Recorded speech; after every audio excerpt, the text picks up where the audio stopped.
Good morning, everyone, or afternoon or evening, depending on when you're listening to this. I am again recording this episode super last minute, and I'm trying to squeeze a recording in the millions of things that are happening today. If you're listening to this, Tiff, I want to give you a shout out. Happy birthday. It's Tiff's birthday. She is my roommate, and she shows up a ton in my vlogs and also on my Instagram. And yeah, a very special birthday to her, which is partially why I'm so busy today. All right, so I'm going to try to get this recording done in one take, and I tried. This is, if I'm honest, my third take, but it's okay. I think I'll get it this time. It's the third time's the charm. So starting with the high-low buffalo. So for my high, this past week, I got to go to a bunch of new coffee shops that I don't normally go to in Brooklyn. And a part of the reason for this is because my friend Lexi, she is also work from home. So we decided to go check out some coffee shops. And I'm so freaking happy that she's work from home too. And she's also obsessed with coffee shops like I am. So we're definitely going to be trying new places and studying in a bunch of coffee shops forever. And so for the past week, though, I got to try a few pastries that I loved so much at Devotion, which is also in Brooklyn. I tried their Cuillemot, their dulce de leche Cuillemot. I can't even speak. It's basically a croissant, but with a better and elevated texture. So Cuillemot is like it's so hard to find, which is so annoying because it's my favorite pastry, and I just get angry that not every single bakery has it. But I'm guessing it's because it's harder to make, maybe, I don't know. But it has this like crusted outside, like a sugary crust, and the inside is much softer, so it adds this layer on top of what a croissant is. I also went to Kawa House, which I also highly recommend in Brooklyn. It is a Middle Eastern coffee shop, and they're known for their chai lattes and their Yemeni latte. And they also have really good Middle Eastern pastries. And I tried, I'm going to butcher this so bad, but I think it's Kaliat al-Nahi, which is basically monkey bread, but flattened out into like a pizza shape, and they even serve it to you in like cake slices, like pizza slices form. And in each of the balls is cheese, and then they drizzle on the top of the slice honey. It is so good, a good mixture of sweet and salty. Oh my god, so good. So tried that. Those were my highs. And for my low, so in my past week, I had this 24-hour period where a lot of shit just happened for some reason in that 24 hours. The stars aligned and everything went to crap. So it was the same 24 hours where affirmative action was banned, and then also the same 24 hours where now businesses can refuse to give service to LGBTQ members. And also the same 24 hours where this Biden's student loan plan, relief plan, I think, was also turned down. So that was fun.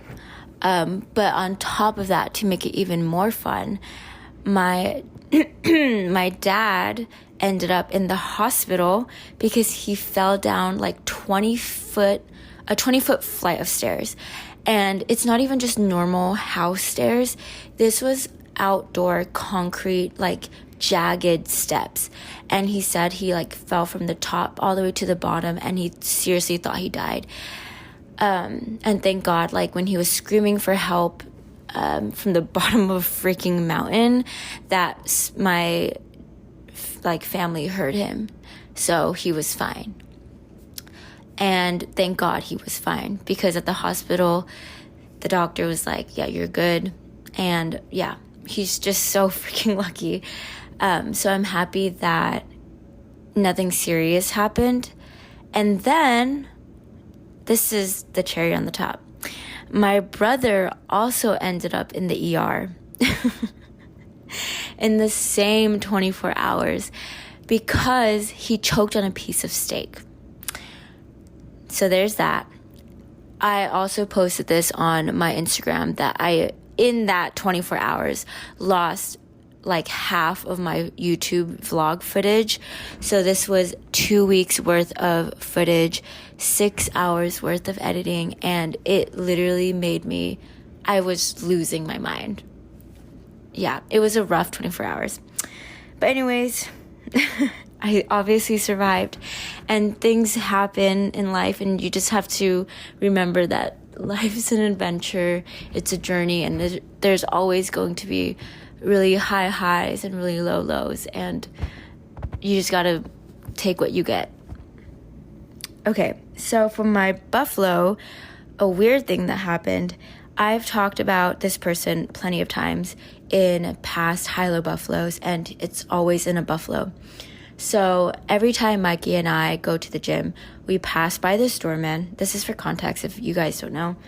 We pass by this doorman, and he kind of looks like Carl from Up. He, I think, is like 70-ish, 80 maybe. I don't know. He's really old. And he kind of makes us uncomfortable and says questionable things. And so this time, Mikey and I were leaving from the gym, and we're walking arm in arm, because that's always what we do. And he stops us, and he was like, "Sorry, I just have to ask, are you guys lovers?" He thought Mikey and I were dating. Like, oh my gosh, which I can get, because, I mean, we always go to the gym together, and he's always seeing us together, and we are walking arm in arm. It makes sense. But it's kind of funny, because also Tony, which is Mikey's boyfriend, walks with us once a week, and sometimes he sees Tony there. So it's like really interesting that he thought that Mikey and I were dating. Which we aren't, just in case anyone was wondering. But yeah, that's my high-low buffalo. Now on to the topic of this episode. This one's a little bit more serious, and one of the more deeper topics that I'm going to go into. And because of that, just a warning, it is a little bit all over the place, because it's obviously a deeper topic. So it's more complex and hard for me to explain and like wrap my head around. But yeah, hope you enjoy it anyway.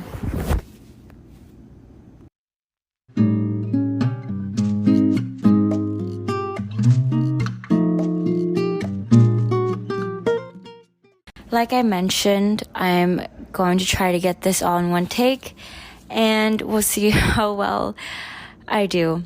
But today I'm going to talk about whether or not you are wasting your time, and just all about the obsession that people have with time. And I think it's more so a Western thing, or maybe I'm just naive and I don't really know too well, but I'm speaking from a Western standpoint.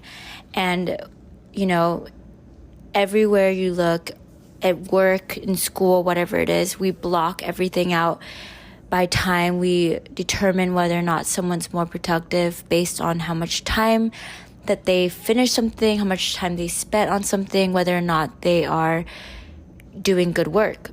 And it's crazy, because at the end of the day, like, yes, time is very precious, and it's so, like, I fully believe that. I literally have a tattoo on my body that means time is precious.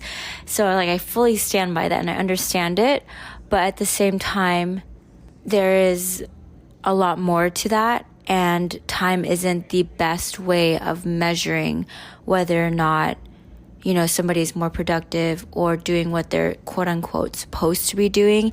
But at the end of the day, humans, we simplify it by measuring it with time. And so I kind of went a little bit overboard with this, and it's not really an obsession, I would say. It's more so like just how I approach my life. And I mean, I talked to my therapist about this, and her and I were like, whoa, we got to unpack this, because there's like something going on here. Like, you have a freaking tattoo about this, and like your family has drilled this into your head. But basically, like, I have this whole like complex idea in my head where whenever my time is wasted, I get really annoyed because I feel like someone just like really stole from me something that I will never get back, which is true. But like it goes to an extreme level that might not be as normal for most people, where like if I'm talking to people, hanging out with friends, and like everyone's kind of on their phone and it's been 30 minutes, I'm like, there goes my 30 minutes. I'll never get that back again. And I think to myself, oh, these are the things that I could have been doing in those 30 minutes. I could have been, editing a video, recording a podcast, like whatever it is. And so I do feel guilty a lot of the times when I spend a lot of time relaxing or doing things that aren't quote unquote productive or like maximizing that time. And something that I think got to me or like really surprised me is when she asked me, well, why don't we not focus on the little bits of time, like the 5 minutes, the next hour, the day, but let's think even long term, because this is going to sound a little bit weird and a little bit confusing maybe, but there's like different sizes and stretches of time. So you can have a lot of time, an infinite amount of time, and things happen in a period of like 5 minutes, right? It's from 0 to 5 minutes. But then you can also look at it at a scale of your life from 0 years to, 80 years. And that could be a lot of time, but a lot of time could also be 0 to 100 years. I mean, not 100 years, but like 1,000 years. And then from there on, the timeline of like billions of years, which we can't even fathom. So there's these like infinite time scales. And when you kind of put your head into a space of considering the more larger time scales, it makes things a lot smaller. So my therapist was recommending and asking me like, hey, let's like not think about the 24-hour time scale, and let's look at 50 years. So she asked me like, when I hit 50 years old, what do I want to be doing? Like, what is the goal? And how am I currently, like, the way that I'm operating and like looking at time, how is that helping with the 50-year plan? And I literally could not answer her. Like, I literally was like stunned. I was speechless because I had no idea what to say. Like, I was like, I don't know what I want, because right now I'm just trying to get everything that I want accomplished and to achieve done as fast as possible. So I don't think I'll achieve it at 50. I think I'll achieve it by like maybe 30. That's like as fast as I think I can achieve it. And I'm operating on these like very small timelines where I'm like, in 1 year from now, I want to reach this goal. And in 2 years from now, I'm going to reach this goal. And then once I check off all these boxes, I'm going to finish, hypothetically and ideally, I would finish all these goals by the time I'm 30. So then there's like the question of what happens after. And okay, let me just say also that I realize that not everyone has the luxury of time like this. Some people obviously have a shorter timeline, and our lives aren't guaranteed to last to 80. So, I mean, tomorrow something could happen to me. The next few years something can happen to me. So it's not guaranteed. I get it. But at the same time, just to like simplify things, I'm going to assume and hope that that assumption is right, that I will have until 80. And so the question is, if I'm like trying to beat this clock and trying to maximize every second that I have, because I, for some reason, feel like my time's just always running out, what will happen when I finish all my goals and I'm like 50, 60 years old? And I was like, yeah, I don't know. Like, I haven't really thought that far. And once I was able to put that into perspective, I felt like the little, like, focusing so much on how I lost an hour of my day, or just a day, right? To like maybe waiting in line for the DMV, or like having to deal with a crappy work situation. Like, it just doesn't seem that significant anymore. And just just thinking to myself, when I'm 50, am I going to think back on this moment? No, I probably will completely forget that it ever happened. Or even if I do remember it, I won't feel that bad about it. It's not really that big of a deal. So I think that helped a lot. And I hope that, if you're out there like freaking out about whether or not, you're wasting time and feeling like time is just slipping out of your fingers and that you're behind and that like you need to be productive all the time and you just wasted a certain amount of time, I think it might help to think about this on the long term and think about what you want to do really far ahead and just think that you actually have a lot of time.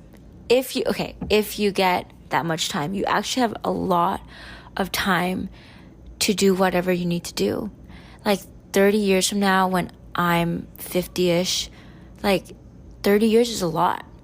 And just knowing how much can change in a year, being able to change 30 times like that's insane to me.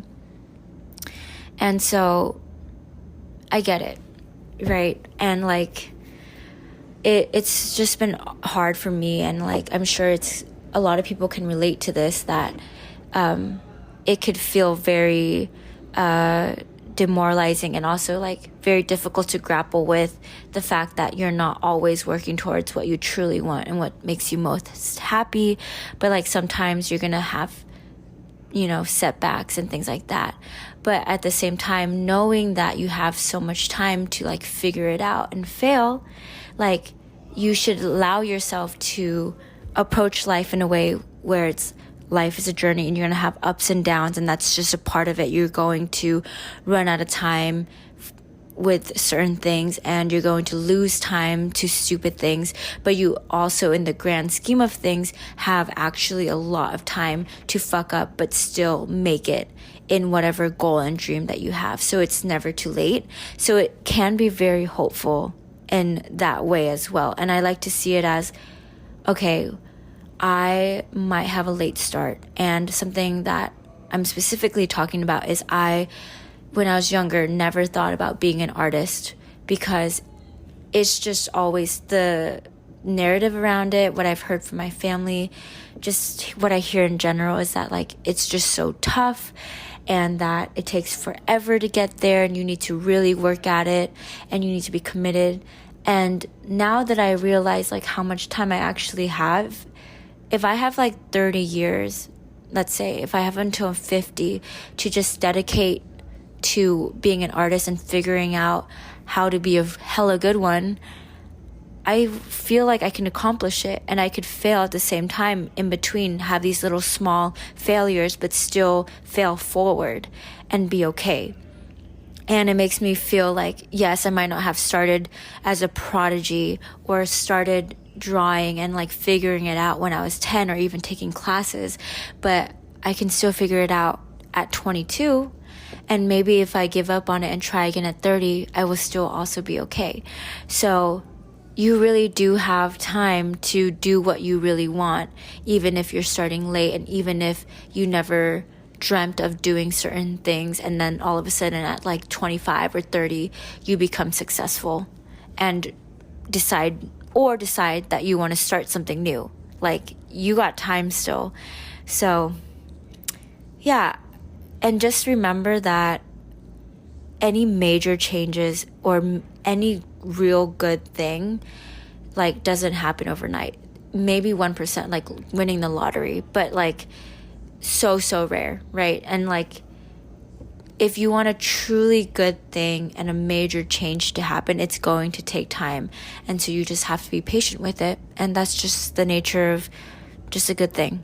So yeah, hopefully this topic like makes sense and like meant something to somebody, or like resonated with somebody and leads someone to, I don't know, feel a little bit less stressed and concerned about wasting your time, as if like time is like this commodity that we use. Like, oh my God, it's just weird that we associate time with like productivity and your worth, that if you maximize it, that you deserve all these things and that you're more valuable of a person because you're like always productive. But that is so unrealistic, and it's so correlated to, again, the capitalistic society of seeing everything in terms of like numbers and like having to, count your hours and whatnot. So yeah, like before time existed, like people just relaxed and knew how to enjoy their life, and like they had the same amount of time as we do, and like they still accomplished amazing things. Like think about all the people that work towards building these insane structures like the Colosseum, these beautiful architectures, and like the people who invented insane things like Thomas Edison and figuring out how to create the light bulb, and like all these like things happened in their time. And like there wasn't this concept of like capitalism like being held over their heads, or having to be hyper focused on time and being productive all the freaking time. And because like so there is no correlation to like this success and like being extremely like, unique and like a prodigy when you're not, or when you are maximizing your time. Like time is not even a variable here. Like it's just crazy that today we're just so hyper focused on it. And at the end of the day, it's kind of stupid because we have jobs with 9 to 5 and we're given these tasks, and like most of my tasks I can finish in like an hour or two. I don't know why I need to fill it up in an 8-hour period. And then I end up, I guess, wasting my time. I feel like wasting my time because I'm just sitting there waiting around for something to do. And so it's like this weird loop that we're in of like thinking that because we have this 8-hour block, that 8 hours of good work is going to happen. No, like that's actually not what happens. If you see the research, I don't know if you guys have heard about the 3-day weekend, that whole thing, but like we actually don't spend that much time within the 8 hours actually doing productive work. I think we actually spend 4 hours, but don't quote me on that, of doing actually productive work. So yeah, but anyways, hopefully this made sense. I know I'm rambling a little bit in this episode, but it's a really weird and interesting topic that kind of just came up recently, and I didn't realize that it just really takes over my life. And so I hope this helps somebody out there from like freaking out about time and things like that. And yeah, have a good rest of your week, and happy 4th of July if you celebrate it. Okay, bye.